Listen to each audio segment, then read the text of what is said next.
Hey, what's going on? We are back here on the show talking about Hog Hoops. And, of course, the Razorbacks had a lot of visitors there for the red-white game on Saturday at Barnhill Arena. Kevin McPherson from Hogville.net with us. Kevin, let's talk about Demonte Davis, 2020 class. He decommitted from Oklahoma State. He did on Tuesday, so 4 days later he finds himself on campus.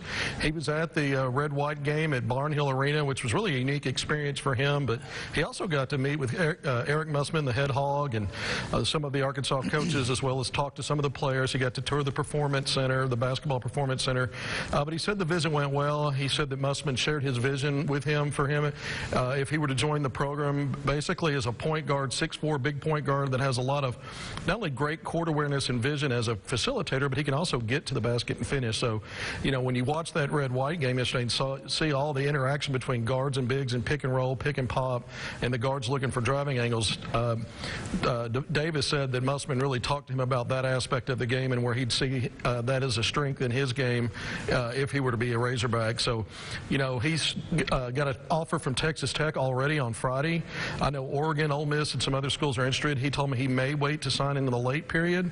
We'll see where this goes and if he comes back to Arkansas for another visit. All right, what's up with Jaylyn Williams? I know he's got quite the offer sheet. A couple guys, or a couple schools in there as well as Arkansas. Obviously, you got Auburn and Texas A&M for Jaylyn.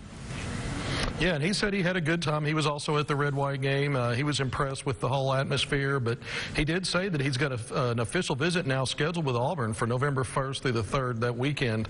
And so with the early signing period in mid-November, we'll see if he tries to get visits scheduled with Arkansas and Texas A&M. He told me he's going to. And then we also see how this plays out if he waits till the late period. But Jaylyn Williams, 6'10" forward center out of Fort Smith Northside, you know, just like Demonte Davis, both of these guys are national top 100 guys from the state of Arkansas, and the Razorbacks and Eric Musman have made them a priority. Some SEC offers as well for Damion Collins. What's going on with Damion? Big-time player, top 25 in the 2021 class. He played on that Team Griffin team that has several Arkansas offers when you look at Trey Alexander and also Jackson Robinson, two backcourt players. But Damion, 6'9" forward center.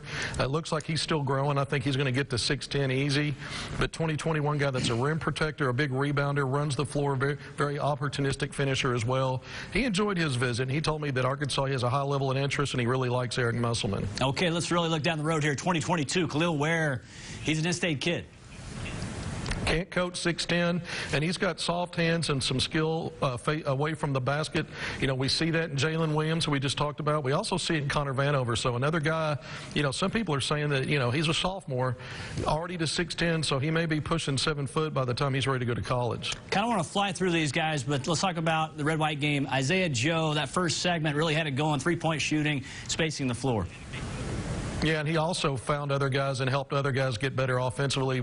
Put the ball on the deck, got in the middle, kicked back out to Connor Vanover for a three. Found guys cutting to the basket, Adriel Bailey, Jimmy Witt, Chantil Silla. I just thought Isaiah Joe did a good job of playing his game. He knocked down a few three balls early, got others involved. And I thought he was good on the defensive end as well. Let's talk about Vanover because you just mentioned him. Unique player and a willing passer. He changes the game for Arkansas. They really need to get him cleared. Hopefully the NCAA, I know Eric Musman's hopeful that he will be cleared, but a guy that his touch, he gets into his shot easy for a 7'3" guy. It's Dirk Nowitzki-esque.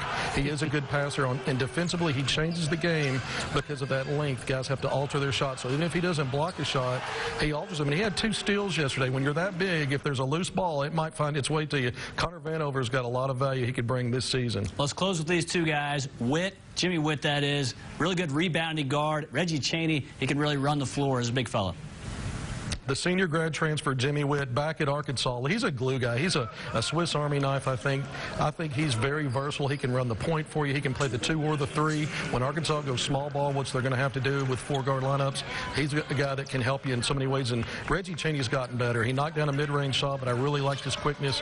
Didn't have the happy feet. Did a really good job of getting to the basket and finishing yesterday. All right, we'll talk football coming up. Hogs and Cats in the show. Of course, Hogs and Cats this Saturday from Lexington. Kevin McPherson, as far as hoops, thanks very much. Kevin, back after this.